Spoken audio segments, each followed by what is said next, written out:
Greg Miller is a national security correspondent for The Washington Post. He's with us now. Greg, thank you for being with us.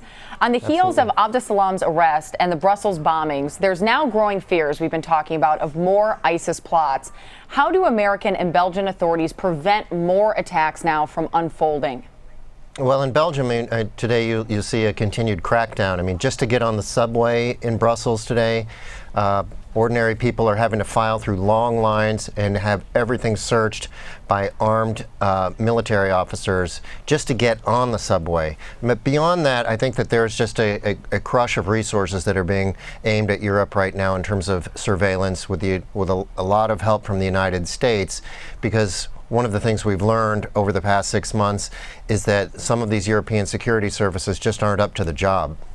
Greg, Turkey says it caught one of the suspected Brussels bombers last year and deported him back to Belgium. They even went as far as telling the Belgian authorities that he was a foreign terrorist fighter. Now, we know Belgian authorities, they just said that they knew of them as criminals. But if that is true, what do you make of this serious disconnect? And the heartbreaking thing there is that if only that were the only case in which this has happened. I was in Turkey just last month and meeting with very senior Turkish officials who say this has been happening for the past year to 2 years.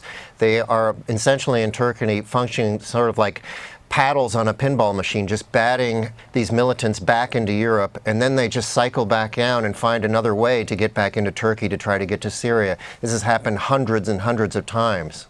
Oh. Well, I was going through your latest piece that you co-wrote about some of the suspected Belgian attackers and new ISIS recruits having these very, very deep criminal roots, as you call it. Is this a major warning sign that officials really need to be looking out for, both in Europe and here in America? I think it really points to a transformation, a real profound change in the sort of radicalization process that we've spent a lot of time trying to learn about. I mean, we're accustomed to seeing it start with religion and embracing an extreme interpretation of religion, and then that moving toward violence. In this case, these attackers, the attackers in Paris, started out violent. They were violent offenders. They were criminals who had been convicted of violent crimes in many cases, adopting religion. So it's an inverted path, and it suggests that law enforcement authorities have to focus more attention on the possibility of religious radicalization among criminal networks that they're already surveilling. Greg, why do you think the number of foreign ISIS recruits is so high, especially in Belgium and Europe? Well, I mean, there are a number of factors there. One is that there are just long-standing, large communities of disaffected, disenfranchised Muslims in places like Belgium, Brussels in particular. Number two, Syria is not that hard to get to from Europe, and so it was a huge draw.